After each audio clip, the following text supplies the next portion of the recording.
Remembering the fallen soldier, see how the community showed up to support the Biglerville native and his family. DHS funding stays in limbo despite the House moving forward with legislation. Why TSA agents could start seeing paychecks soon. A pleasant and breezy second half to the weekend is on tap for us, but we are looking at another chance of some showers for next week. I'll show you when we can expect that next chance for rain in the full 10-day forecast. WGAL News 8 at 6 starts now. We're really paying tribute to his service, rendering him final military honors, supported with our local community. Today, the community rallying together to honor fallen soldier Christopher Lopez, who died during a training exercise at Letterkenny Army Depot more than 2 weeks ago.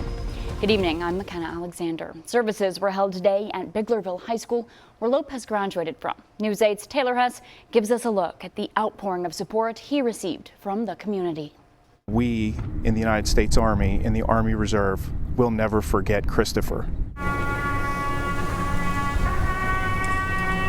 A day of remembrance honoring Private First Class Christopher Lopez, who made the ultimate sacrifice. It really is a tribute to his family, first and foremost, who raised an amazing individual, a young man dedicated to service. Many gathering for the viewing and funeral for the Letterkenny Army Depot Guard, who transitioned into active duty about 1 year ago. He was a bright, energetic young man, really dedicated to serving others and really looking forward to learning all there was with his new occupation.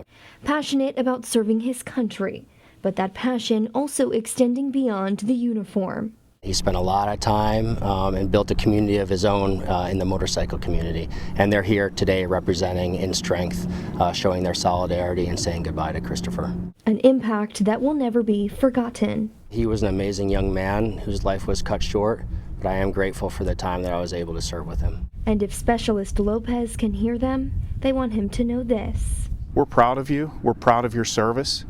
You took the oath, you volunteered, and you stepped up, and you did your job. I would say to Christopher that I will miss him, and I honor him, and I thank him for his service. An early morning fire damaged a home in York County. Fire crews say it happened on West Liberty Road in Stewartstown. Firefighters were called to the home around 2:30. Luckily, no injuries were reported, but the Pennsylvania State Police Fire Marshal is investigating the cause.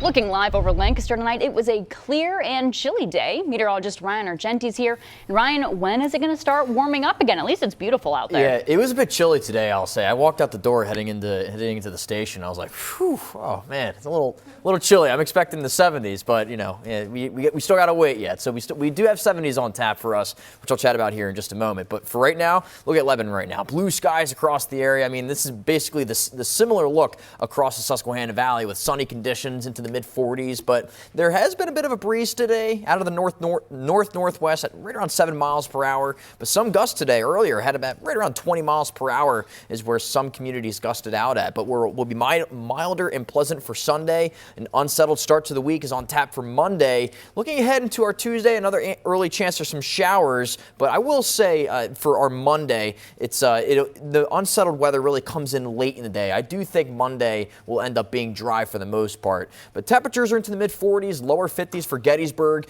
Highest winds today between 15 to 20 miles per hour. Some areas gusted upwards to 30 miles per hour. But here's our 12-hour forecast. Expect mainly clear conditions through tonight, but we'll see some partly cloudy conditions as we head into tomorrow morning. But we'll have more on the full forecast, McKenna, coming up here in just a few more minutes. All right, thanks, Ryan. See you then. Earlier this week, we told you about a person attacking an EMT worker. And tonight, we now know who was charged in the incident. West Lampeter Township Police arrested Robert Mercado of Kirkwood and charged him with aggravated assault. According to police, officers were dispatched to the area of Willow Street and Locust Lane this past Tuesday evening, after EMS personnel on an ambulance activated an emergency alert for a patient who was attacking them. Then when officers arrived, they say Mercado was intoxicated and was restrained in the back of an ambulance by an EMT as Mercado held a syringe filled with medication. Officers were able to take the syringe away from him. Mercado is out on bail tonight. This is the aftermath from a tanker carrying milk that crashed into a bridge. 911 dispatchers say the crash happened around 4 o'clock this morning at the Powells Valley Road Bridge in Wayne Township, Dauphin County. The Dauphin County Hazmat Response Team says the crash caused both fuel and milk to flow into nearby water.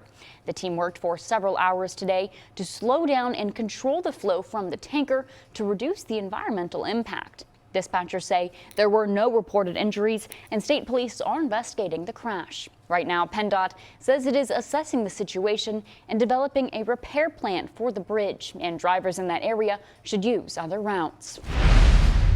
The funding fight for the Department of Homeland Security continues. The U.S. House approved a short-term funding bill for the department last night. The bill passed 213 to 203.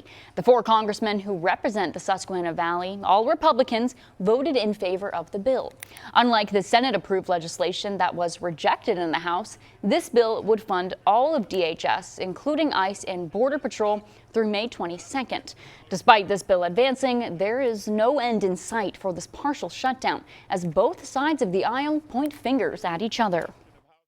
They have taken hostage the funding processes of government so that they can impose their radical agenda on the American people, and we can't have any part of it. This gambit that was done last night is a joke. I'm quite convinced that it can't be that every Senate Republican read the language of this bill. Republicans cannot continue to hold funding for airport security, disaster assistance, and response for the Coast Guard hostage because they want an out-of-control ICE that brutalizes our communities, detains children, and kills U.S. citizens. Earlier yesterday, President Donald Trump signed an order directing DHS to pay TSA workers. The dollar amount and authority for tapping the funds was not immediately clear, but a DHS spokesperson said paychecks should start arriving as early as Monday.